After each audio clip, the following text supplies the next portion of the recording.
जब जब भिखमंगा पाकिस्तान भारत को घेरने की कोशिश करता है, वो खुद पूरी दुनिया के सामने नंगा हो जाता है। अभी कुछ दिनों पहले जब पाकिस्तान ने अमेरिका और ईरान के बीच समझौता कराने की नौटंकी की, तो भारत में बैठे एक खास जमात में खुशी की लहर दौड़ गई।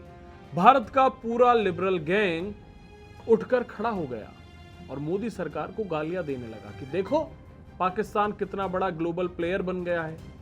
लेकिन इन जाहिलों को नहीं पता था कि बहुत जल्द अंतर्राष्ट्रीय मंच पर पाकिस्तान के गाल पर ऐसा तमाचा पड़ने वाला है जिसकी गूंज इस्लामाबाद से लेकर रावलपिंडी तक सुनाई देगी। एक विदेशी दिग्गज राजनयिक ने पाकिस्तान की ऐसी पोल खोली है, उसकी कंगाली और भुखमरी का ऐसा कच्चा चिट्ठा दुनिया के सामने रख दिया है कि अब पाकिस्तान को मुंह छिपाने की जगह नहीं मिल रही।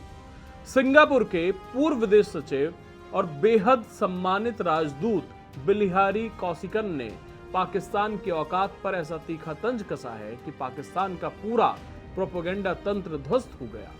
एक अंतर्राष्ट्रीय सम्मेलन में पाकिस्तानी पत्रकारों के सामने कौशिकन ने साफ कह दिया कि पाकिस्तान एक ऐसा फेल मुल्क है जो हमेशा तबाही की कगार पर खड़ा रहता है। उन्होंने दो टूक शब्दों में कहा कि अगर इस भिखमंगे देश के पास परमाणु हथियार नहीं होते तो दुनिया का कोई भी देश इसकी परवाह तक नहीं करता।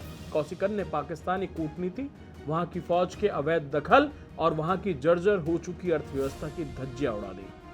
जब अमेरिका और ईरान के बीच तनाव बढ़ा तो पाकिस्तान ने खुद को दुनिया का शांति दूत साबित करने के लिए एड़ी चोटी का जोर लगाया। कौशिकन ने माना कि पाकिस्तानी सेना और वहां के नेताओं ने इस कूटनीतिक मौके को भुनाने में बड़ी फुर्ती दिखाई, लेकिन इसके साथ ही उन्होंने कहा कि बड़ी बड़ी कूटनीतिक नौटंकी करने से पाकिस्तान के भूखे लोगों का पेट नहीं भरता है।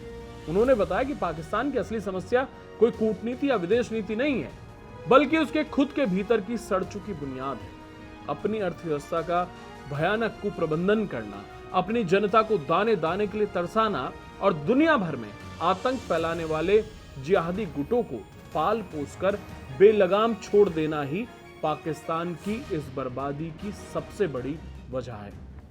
सम्मेलन में जब एक पाकिस्तानी पत्रकार ने पाकिस्तान के खस्ता हालात के लिए भारत को जिम्मेदार ठहराने की कोशिश की, तो कौशिकन ने इस बकवास दलील को लात मारकर सिरे से खारिज कर दिया।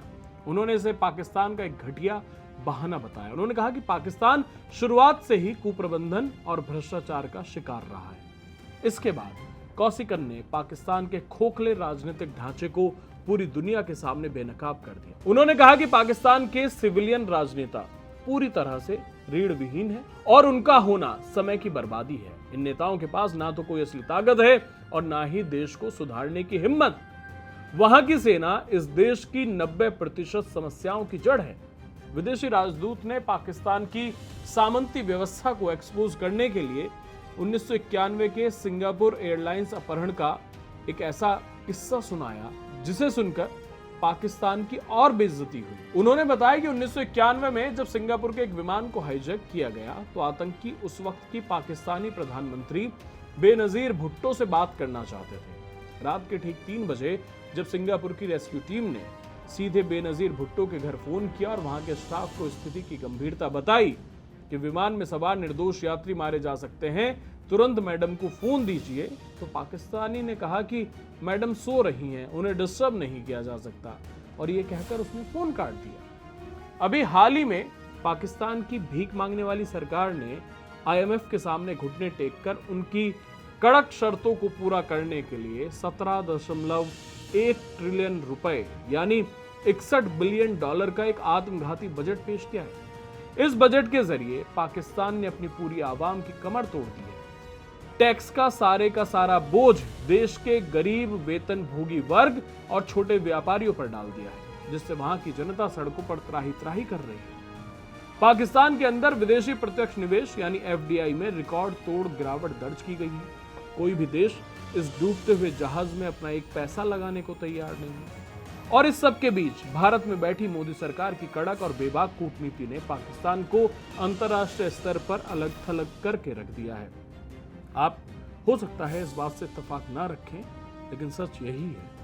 प्रधानमंत्री मोदी की नीति साफ है कि आतंक और बातचीत एक साथ नहीं चल सकते। भारत ने पाकिस्तान को पूरी तरह से इग्नोर करना शुरू कर दिया है, जिससे पाकिस्तान तड़प रहा है। आज भारत दुनिया की तीसरी सबसे बड़ी आर्थिक महाशक्ति बनने की राह पर तेजी से बढ़ रहा है, जबकि पाकिस्तान भीख का कटोरा लेकर कभी सऊदी, कभी चीन, तो कभी आईएमएफ के दफ्तरों के चक्कर काट रहा है। मोदी सरकार के खौफ और भारत की सैन्य ताकत के डर से पाकिस्तान कांपता है। ये हमने ऑपरेशन सिंदूर में देखा है। उसे पता है कि अगर उसने भारत की तरफ आंख उठाने की भी हिमाकत की तो पाकिस्तान इतिहास के पन्नों में दफन हो जाएगा। दुनिया के सामने शांति दूत बनने का ढोंग करने वाला ये कंगाल देश पूरी तरह बेनकाब हो चुका है। इस सच्चाई को जानने के बाद आप भारत में बैठे देश विरोधी लोगों से क्या कहना चाहते हैं, हमें कमेंट बॉक्स में जरूर बताइए। चैनल सब्सक्राइब करना ना भूलें। धन्यवाद।